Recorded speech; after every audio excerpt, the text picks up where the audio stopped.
They said the Rose Bowl would be a test. They said Alabama would bring the standard. Instead, Indiana set it. From the opening snap, the number one Hoosiers dominated every phase. Speed, physicality, discipline. 38-3. A Rose Bowl reckoning heard across college football. This wasn't just a win, it was a message. Tonight, we break it all down. The moments, the matchups, and what this performance means as Indiana turns its eyes to Atlanta and the Peach Bowl. This is Hoosier Tailgate Live, and it starts right now. Raiola. And picked off! Up the sideline! Indiana! Asbury! Walking them down! Woo! IU! America! They got a football team now!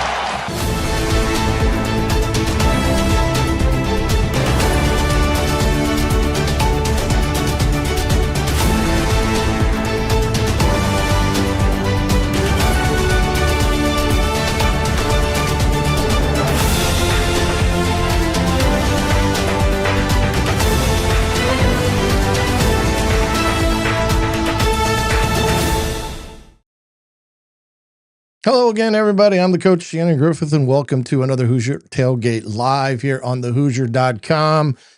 Rose Bowl and portal news, of course, on the docket for tonight as we wrap up the Rose Bowl and Indiana's convincing 38-3 win over number 9 Alabama in a game that never was in doubt.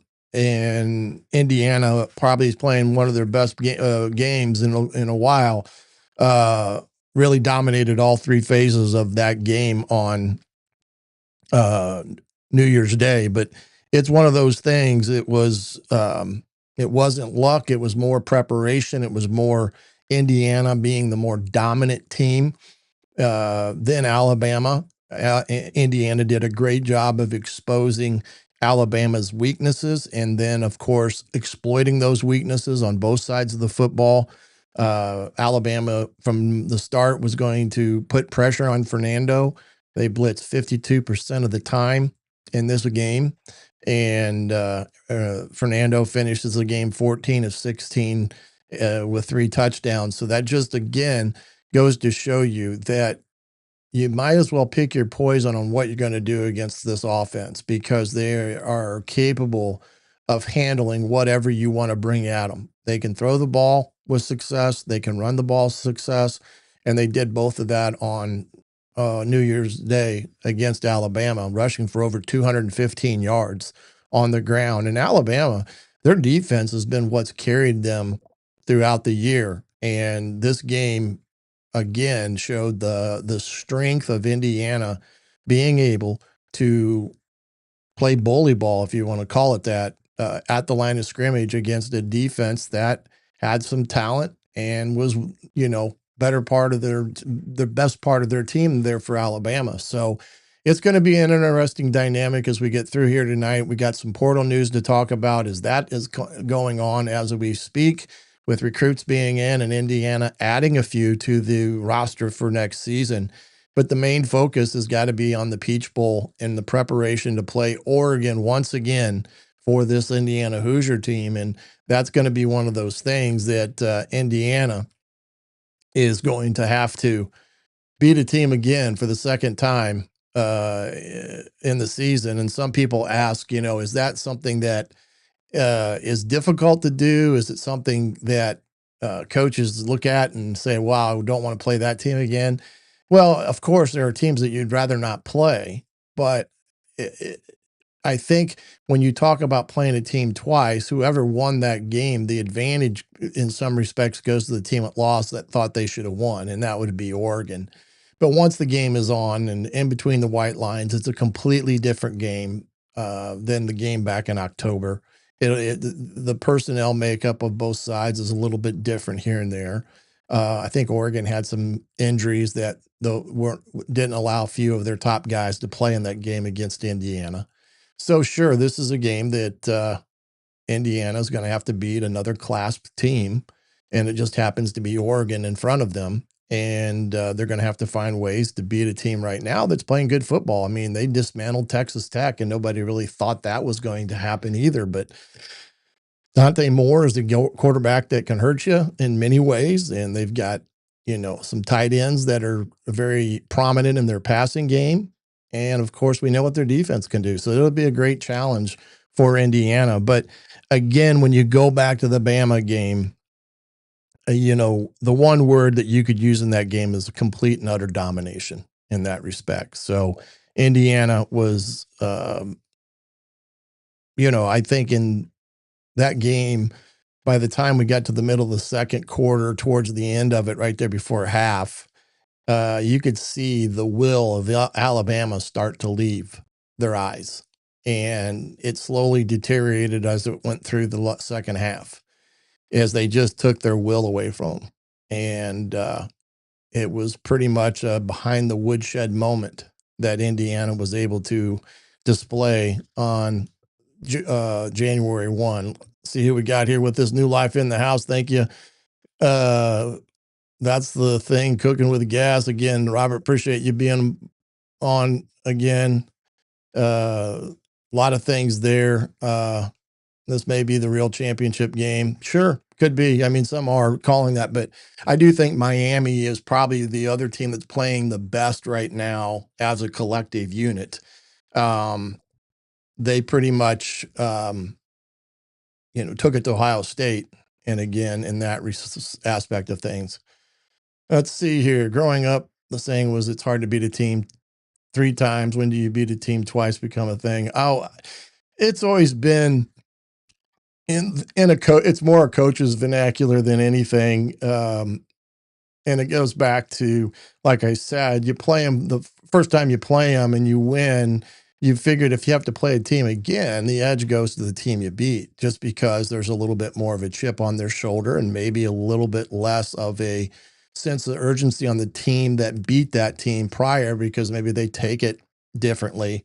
But I just don't think it's not something that Sig is going to let peak in the minds of his players. I think he said it pretty best in the presser that they had the other day, about having to beat a team twice and the difficulties that presents. The difficulties that presents is that the team they beat is not going to be the team they play. That game was so far back in October that a lot of things have changed. So it's in some respects, it's completely, a different game this time around. So yeah, it gets thrown around a lot. More coaches speak than anything. I think you would find that it's more coaches that say that, and maybe some media personalities. But again, I just don't think it's one of those things that, Sig gets too wrapped up in, and he'll have the guys ready to rock and roll irregardless of who they're playing, because it's just the next game up for them. And that's kind of how I see he looks at things in that respect. So, but again, back, the domination of this game, again, Indiana, 12 out of 14 games have scored prior to half. In this game, they got the big 7 points after the big turnover by the defense. So that adds to the points off of turnovers total. So they got 7 in this game. But Indiana, when you score before halftime and you go into the halftime on a positive, and the other team goes into halftime on a negative. And that's what I was saying about Alabama's will. It almost started to come off and come out of them when that all occurred, because that was a 17-0 ball game at that time. Then you add to the fact that Indiana comes out in the second half, they get Alabama 3 and out, and then Indiana takes the next possession and goes right down the field and score. So that's a 14-point turnaround in a matter of minutes. And that in itself was probably the story of that game.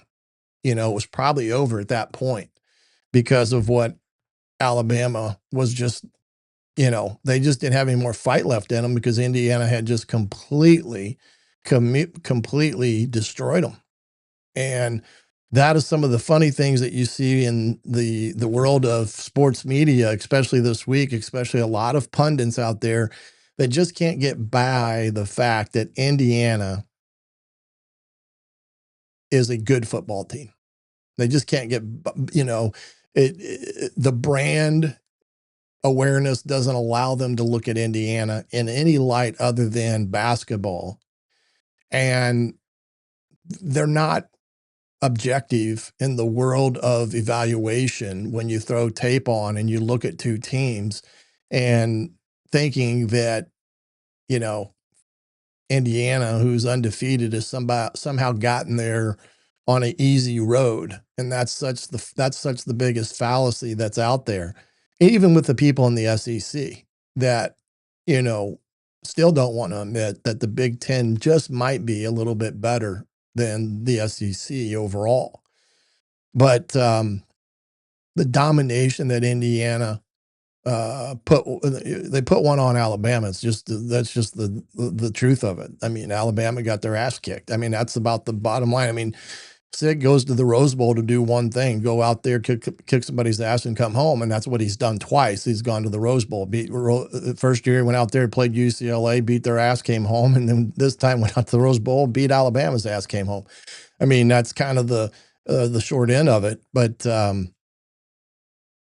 anyway, this Indiana team and its way that they've done things this year with the complements of offense, defense, and special teams, all these things that play a vital role in winning games, Indiana has put themselves in the best possible position to win each and every week with the performance of each of those three units.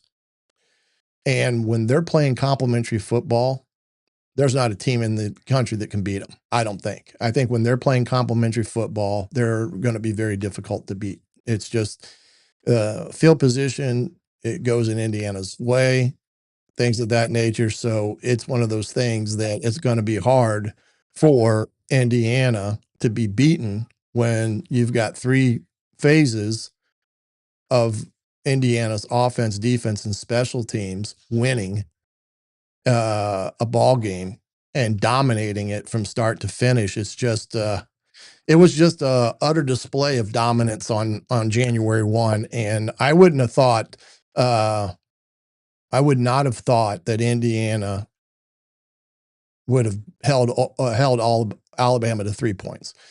I predicted a 27-20 type of game, but to only hold Alabama to 3 points, just amazing. Alabama only got in the red zone once the whole game. It's going to be as crazy in that respect. Let's see if there's any other questions here. Shellcracker, that's going to be a great game, and we'll talk about it. Just give you guys a little bit of a lowdown on the schedule for this week. The game's on Friday, so Wednesday night we'll do our Oregon preview show on Wednesday. Again, this is going to be more about the Rose Bowl, what Indiana did in that game, and then, of course, some of the portal news that have come out.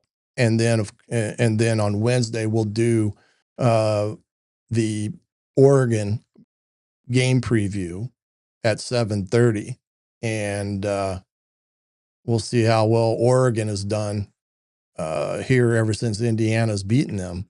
They've won every game since that point. And so, that's how good that Oregon team is. So Indiana will have their hands full in that respects. Talk a little bit about some of the portal news that's gone on here in the last 24 hours.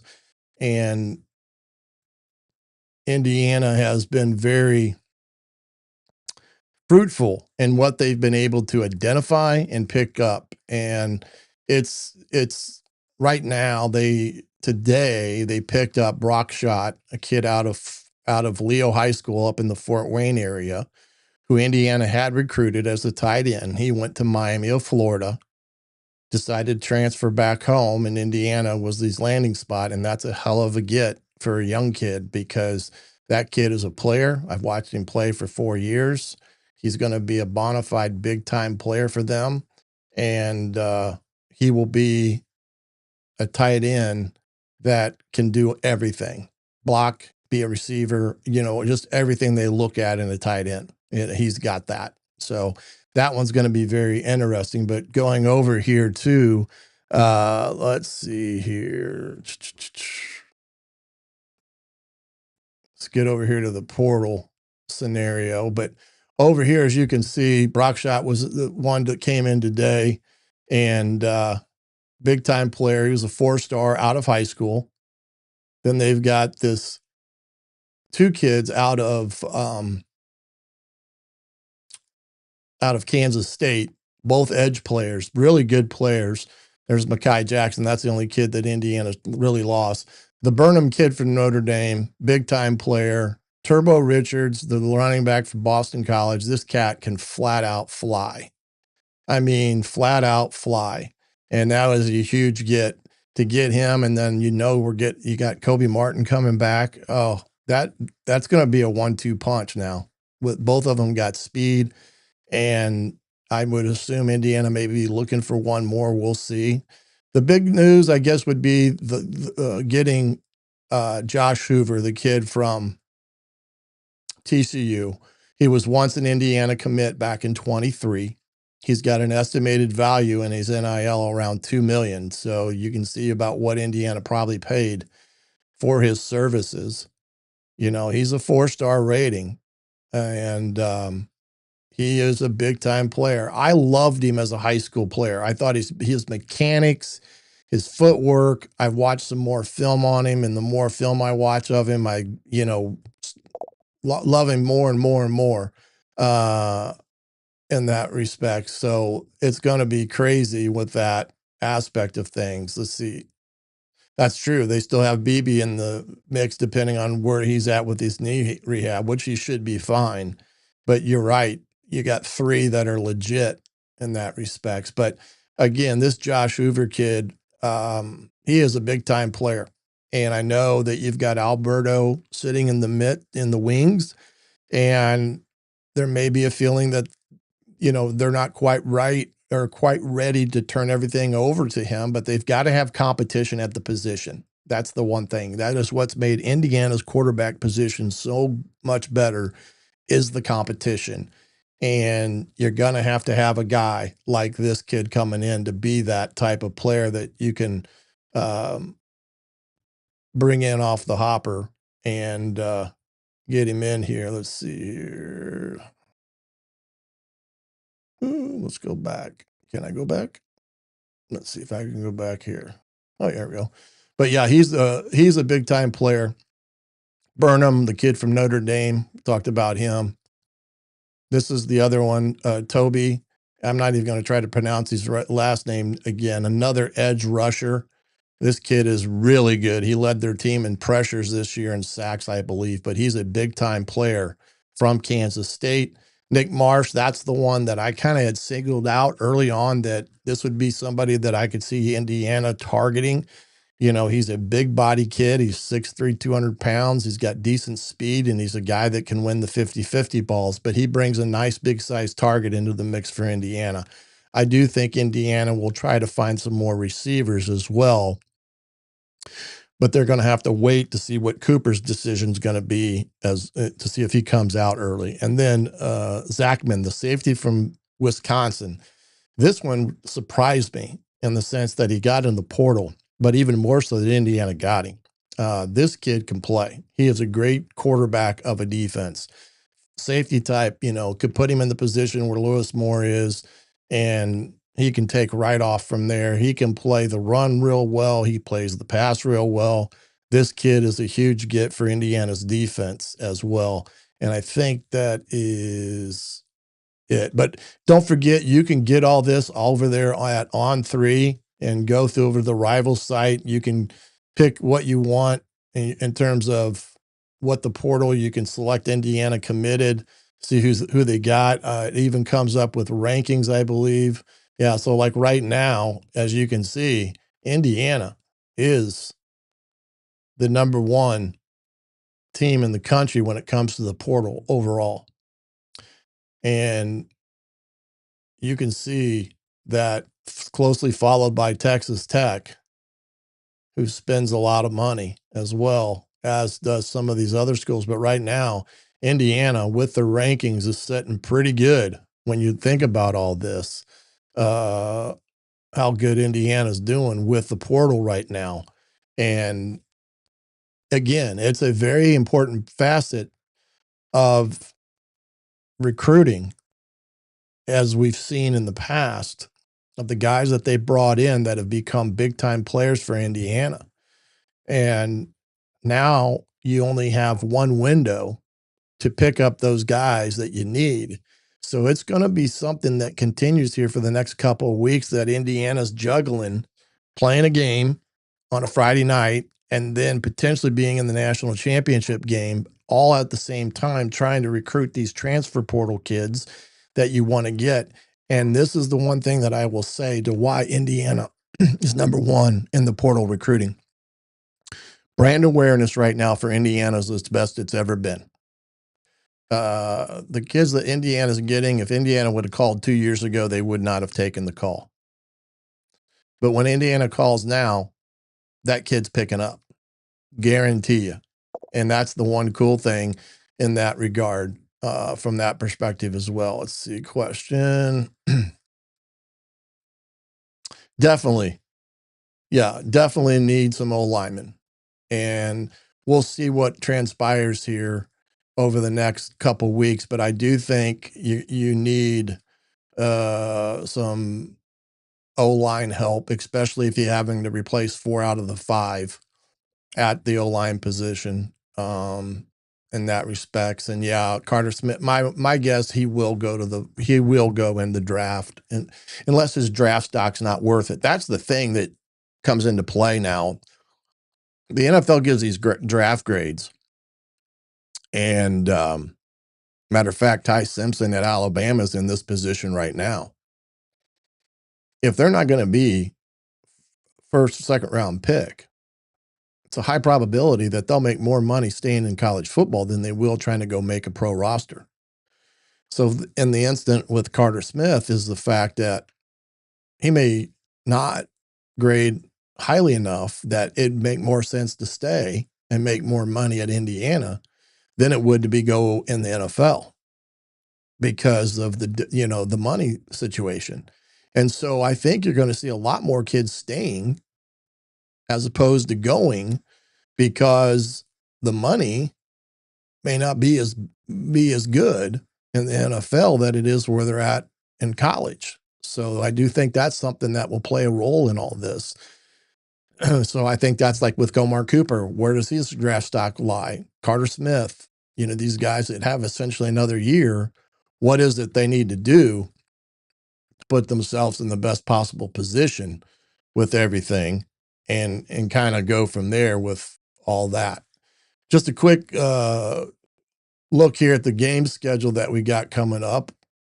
Again, 7:30 this Thursday, Ole Miss, Miami, Oregon, and Indiana. I do think that both those games will be highly competitive ball games when you look at it from that perspective. And Miami, I do think, is playing some of their best football. And Carson Beck thus far has looked fabulous. So that is going to be a big part of that ball. That ball game is going to be still come down to, can Miami continue to do what they're doing? Their defense is superb. And can they hold this Chambliss kid in check? Because that kid is a player. That wouldn't surprise me that he got that much. But again, that's the hard part of these things, is what is and what isn't the actual fact. Smith, Evans, Lynch, Adela, Armolo can come back. Yeah.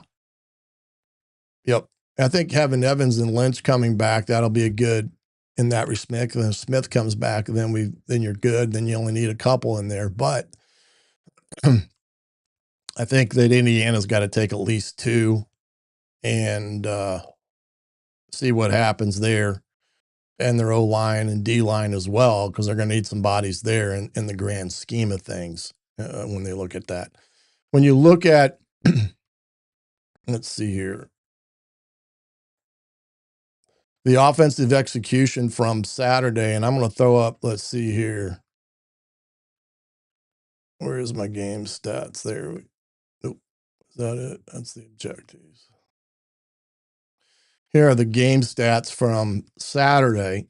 And when you look at this, you can just see the dominance kick in here with every category that Indiana dominated offensively and dominated defensively. They held Alabama to under 200 yards. They held them to 27% on third downs. Indiana, on the flip side, was almost 65% on third downs. 100% in the red zone scores.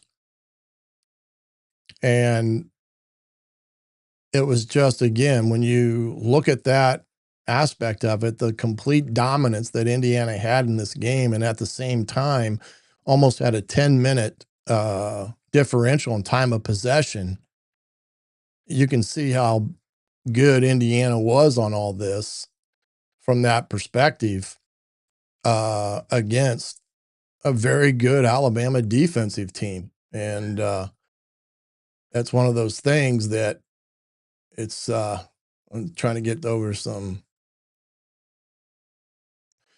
Want to show some plays from this offensive game, and let me get to it here. Down here in the coach video room with Quick Cut.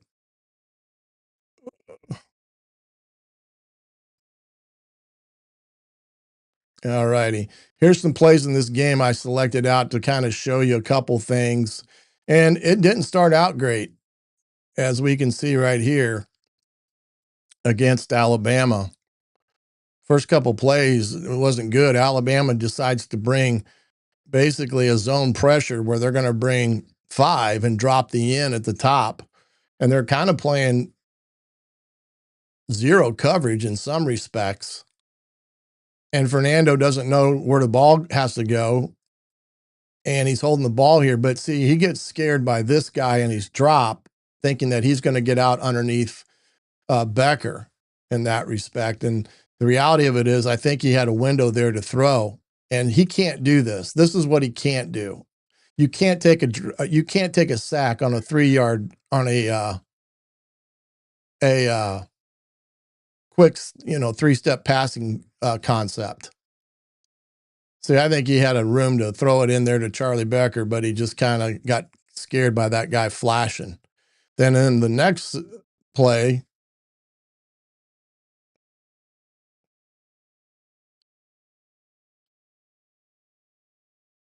this is a great run by Hemby. Watch the job that Williams does here, cracking on the safety to basically spring Hemby here. It's a great decision there of a crackback and getting a big run by Roman. And you're going to see up front here how good Indiana's offensive line played in this game against some top-notch kids. That 23 is Overton. He's a big-time player. He's at the nose.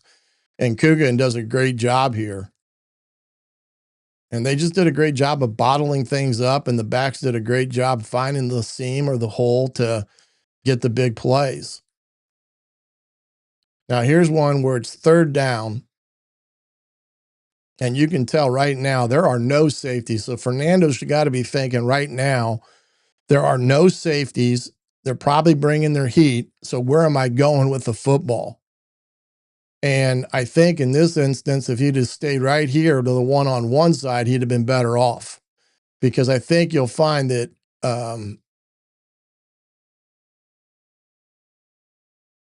EJ kind of beat him off the side, and he didn't know protection-wise who had number 18, and they got too many. They're bringing everybody, so it's all man.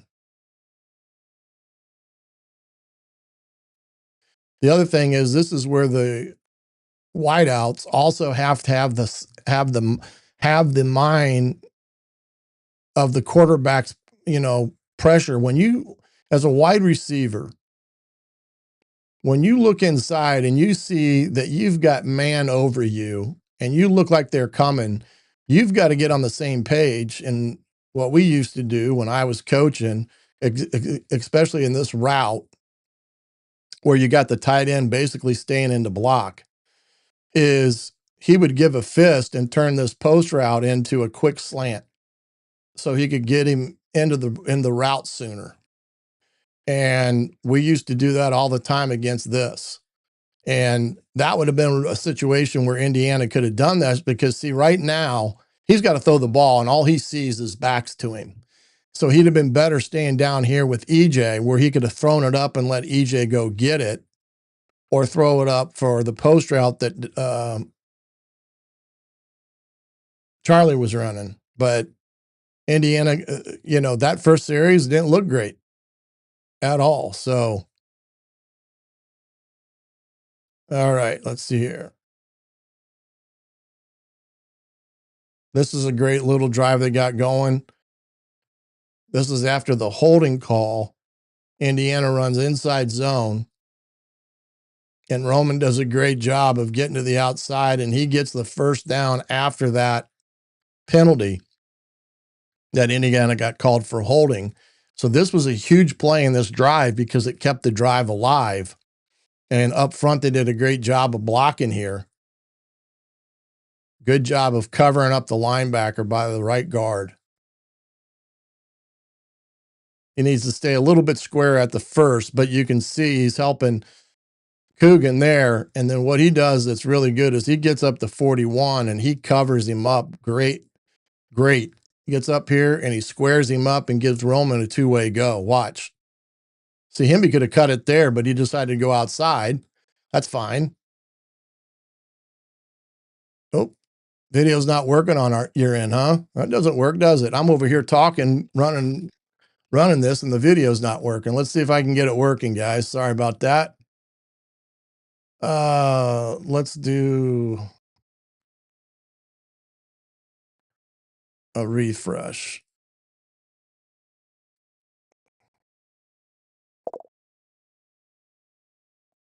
No, I'm resetting it. It looked frozen to me on my big screen. Tell me if it's running now for you guys.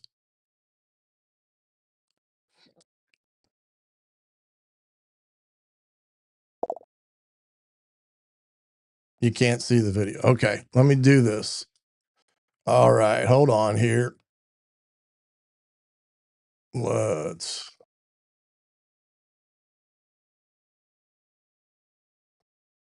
Okay, hold on here. Let's get another.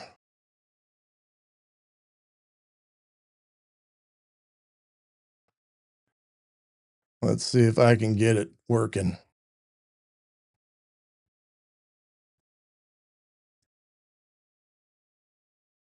Thanks for letting me know. I'm sitting here talking and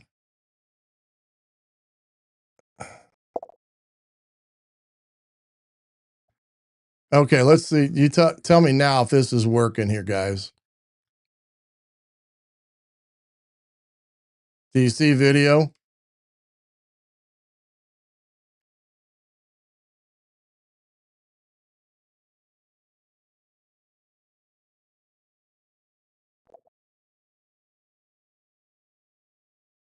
Is it working now?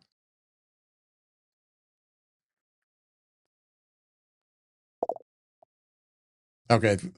All right. This was Hemby's run, and what I was pointing out on was the block that's coming up here by the right guard. Watch him screen him up here. There you go. That was a good play there. Let's go to the next play here that I had. Again, this is down inside the red zone. Again, this is the route that they throw to Charlie for the touchdown. It's third down. They're bringing heat. And this is great protection, a great route, all one-on-one. Protection first. Great pickup by the back. And a great catch by Charlie. Just a great overall overall play there by Indiana, but the blocking here is superb. Great block there by Black. That's the block that gives Fernando the time to throw it and get it into the end zone. So a great throw and catch there by Indiana. Got that into the end zone on that particular play. And again, couple things in there.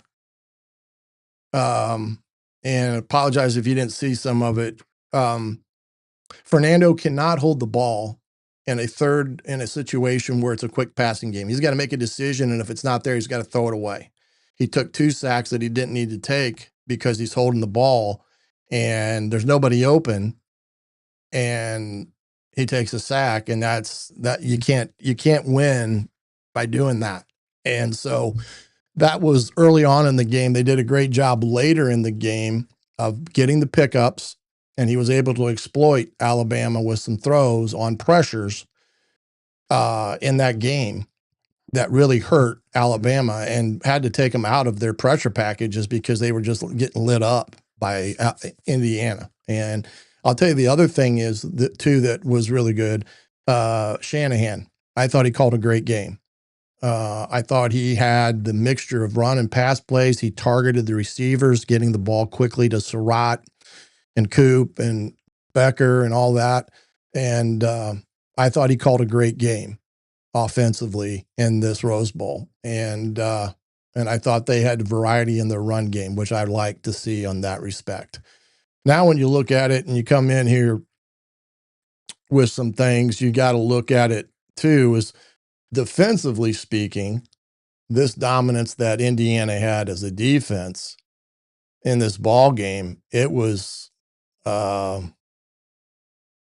very dominant performance again by whoops, that's not what I wanted. Not the schedule. Yep, that's what I wanted. And when it came to the objectives of this game, offensively, they got almost all of them, with the exception of the 265 yards passing on the night. But they did a great job there. And then defense, they did a great job. They gave up a couple big plays, but nothing major, and they only got 1 takeaway. But when you look at the rest of them, they got off the field on the money downs. They got pressure, and I thought they did a pretty decent job against Simpson, but he did escape a couple times. So that's something that they're going to have to be very focused on when they come and play Oregon this week in this next game. But let's go and look at a couple of defensive plays, and hopefully you guys are seeing this as well. If not, you'll let me know.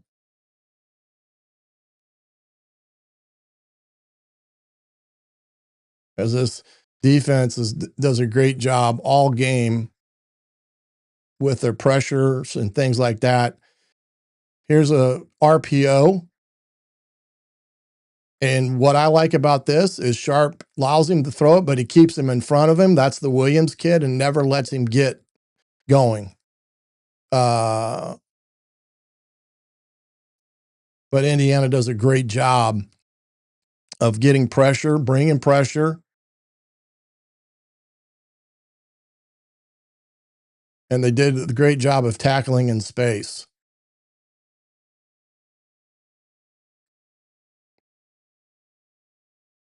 This is one of Alabama's first drives of the game. They were threatening in this drive, and Indiana made the big plays when they needed it. Boom. Just great job there. We'll see it from the end zone. Whoops, sorry about that. They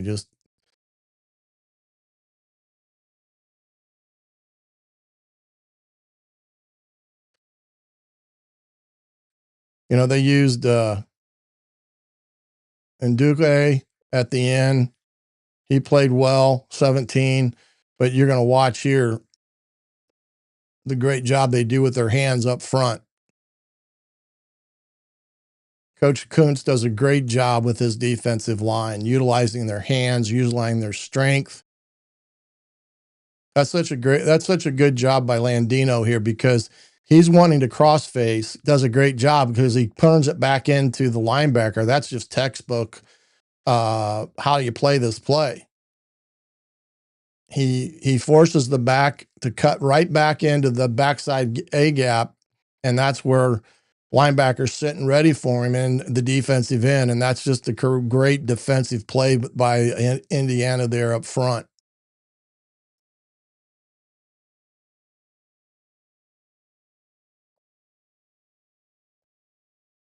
Indiana was able to do some things that I think spooked them. This is a great play by Boykin. This is their big tight end. They're running a bubble screen. Boykin gets out here, sheds the block, and makes the play. Watch this. Boom. That's just great effort overall in making a play in space. That kid had him a day now. He had himself a day, and he deserves every accolade he's getting, because he made a lot of plays in this game. A lot. But this is good by the fact Indiana's bringing pressure. They get by the offensive line. And then just a great play in space. That's all you can say about it.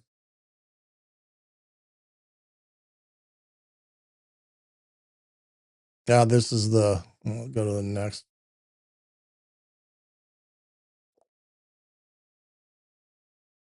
Yeah, he had a great game. Here's the fourth down where they had all the different timeouts and stuff. They come up and they run this play. Makes no sense why they're running 4th and 1, speed sweep to the field. And Indiana plays it perfectly. Isaiah Jones, Landino. Look at all the red hats that get to the ball here from the end zone shot. This is a better shot. Indiana's in their bare front, so they're overloading. If they're going to run the ball here, they should be running it weak. Watch Jones here. He ate that tight end's lunch, and then all the red hats that get there to stop it. Just miraculous play that they had there. And this, I think, is the play that flips it. No, not this one. This is a play by Landino. He's got some great hand signs. But he whoops this guard. Boom. This is a great twist action here. And this D lineman here, he's aiming right for the hip. Whoops. He's aiming right for the hip of this guard to pick him off, so that Landino can just sit there, and then he comes around. He'll come around it. And he gets a great twist right into the play. So this is a great call. As you can see it right there. Boom.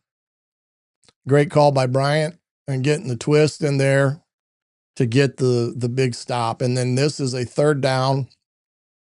I'm sorry, this may be first down when they're driving again. Bama's going to switch it up. And this, to me, I think this is the fumble. This, to me, is when the game flipped. Hit by Pons and Fisher. They're up 10 to nothing here. Bama's driving. And if he doesn't fumble there and they get into field goal range, it's maybe a different game. But Indiana gets the turnover, and then Indiana offense comes back and gets the score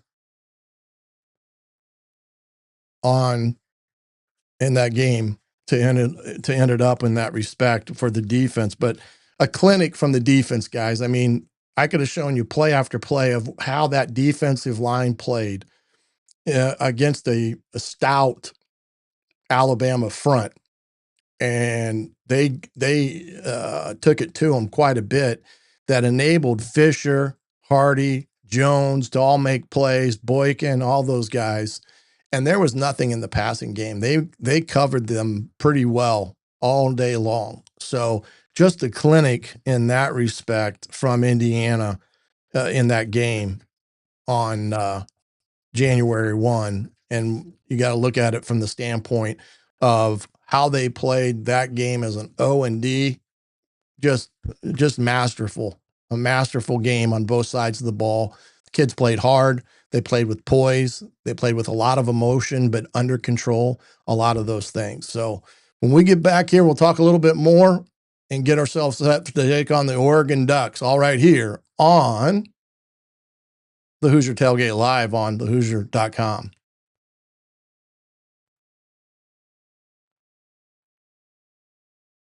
Maybe not.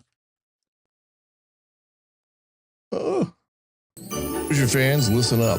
This is the coach Shannon Griffith, and if you're gearing up for the game day or gearing up for the holidays, the Hoosier Tailgate storefront on Fanatics has everything you need to rep the cream and crimson in style.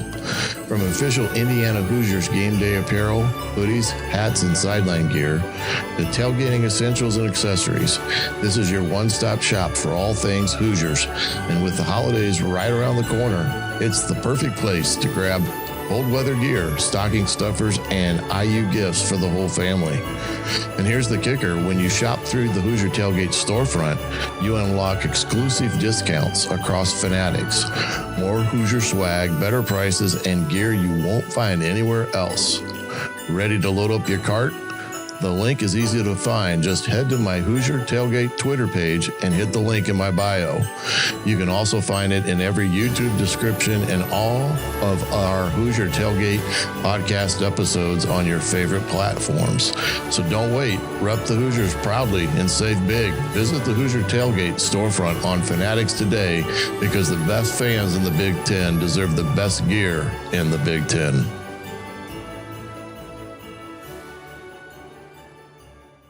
If you haven't signed up for BetMGM yet, use bonus code ON3, and you will get up to a $1,500 first bet offer on your first wager with BetMGM. Here's how it works. 1. Download the BetMGM app and sign up using bonus code ON3. 2. Deposit at least $10 and place your first wager on any game. 3. You will receive up to $1,500 in bonus bets if your bet loses. Just make sure you use bonus code ON3 when you sign up. Make this college football season 1 for the history books. Make it legendary. Don't forget, if you haven't signed up for BetMGM yet, use bonus code ON3 and get your $1,500 first bet offer today. See BetMGM.com for terms. 21 plus only. U.S. promotional offers not available in New York, Nevada, Ontario, or Puerto Rico. Gambling problem? Call 1-800-GAMBLER available in the U.S. Call 877-8-HOPNBY or text HOPNY 467369, New York. Welcome back to the Hoosier Tailgate Live here on thehoosier.com as we get ourselves gearing up for the Oregon Ducks in the Peach Bowl coming up this Friday in Atlanta, Georgia. Maybe some of you can go and not have to worry about flying. You can drive. It's not probably that far from a lot of people, I think, from up here in the northern part of Indiana. It's probably 10-hour, 12-hour drive, somewhere around there. So not too bad if you can get in and get tickets, but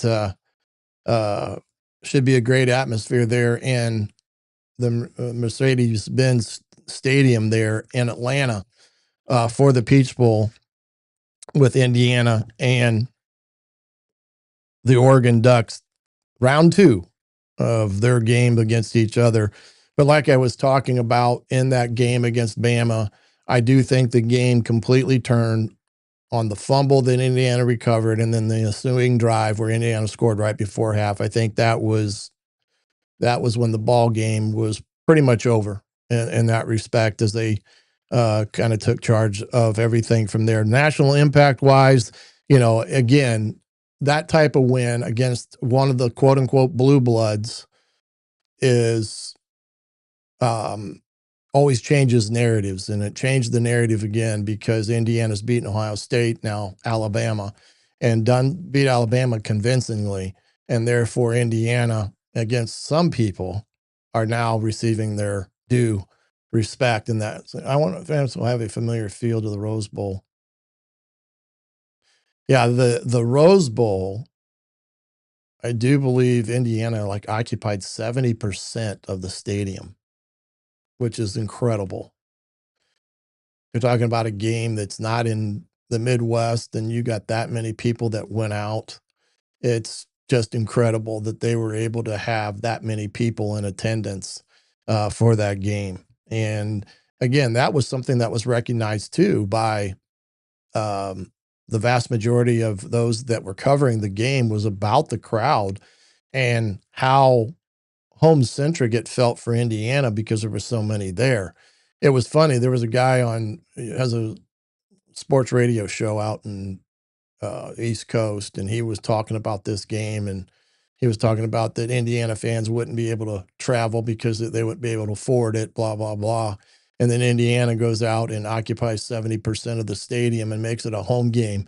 I think that kind of changed the narrative too with that and aspect of things. But again, this game coming up against Oregon, it's, you got to give them a lot of respect. You got Dante Moore, who is a dynamite quarterback. He's a guy that makes things happen. And he's a guy that Indiana's going to have to, keep in check like they did the first round against him, because he's a guy that if he gets out of the pocket, he can hurt you with these legs. Now, he prefers not to run. He's not a guy that likes to run the football. You can kind of tell that when he's scrambling out of the pocket and stuff. But, it's going to be a situation for them with Indiana is finding ways to, keep them in check in the run game, because they did that the first time around, and making sure that they keep Moore in check as well. So we'll have to see what all transpires and all that. But I do think Indiana, if they can continue to play with the way they've played thus far, they will have a chance to handle this game against Oregon. And the Texas Tech game, I'm trying to get to their statistics in that ball game. Okay. It was a 23-0 game in the Orange Bowl. Texas Tech was a team that was lighting it up all over the place. They held Texas Tech to 137 yards passing and 121 yards rushing. Oregon had 118 and they had 245 passing. So they thoroughly dominated that game against Texas Tech. Davis and Whittington were their two leading rushers. And then, of course, Dante Moore with 234. Their wide receiving core, Benson and Johnson were backs, and Sahig. Those guys are all legit. And those are guys that Indiana's going to have to be very, very aware of in this passing attack that Oregon likes to utilize, because they do like to utilize the tight end. And they were able to do that pretty easily against Texas Tech. Well, I want to thank you for joining us here this evening for this Rose Bowl recap, as well as the portal transfer. Again, we'll keep you up to date as much as we can with that, but get on over to thehoosier.com and pick up your subscription. 50% off the first year. You get all of it. You get the On3 Rivals, the Athletic, all the information you can have at your fingertips there, especially with the transfer portal and things of that nature. So get over there today, get your subscription, but we'll keep you up to date as much as we can. But we'll see you back here Wednesday night to talk about this Oregon team. And that's correct, is definitely a little more healthier than they were when they played Indiana the first time. And that's why it's going to be a heck of a game. But we'll see you Wednesday night, 7:30, to talk about the Oregon Ducks and Indiana Hoosiers in the Peach Bowl with a chance to advance to the national title game. After that Peach Bowl win, they'll get themselves into the national title game. But we'll see you we'll see you again on Wednesday, 7:30. I'm the coach, Shannon Griffith. You've been watching the Hoosier Tailgate live here on thehoosier.com.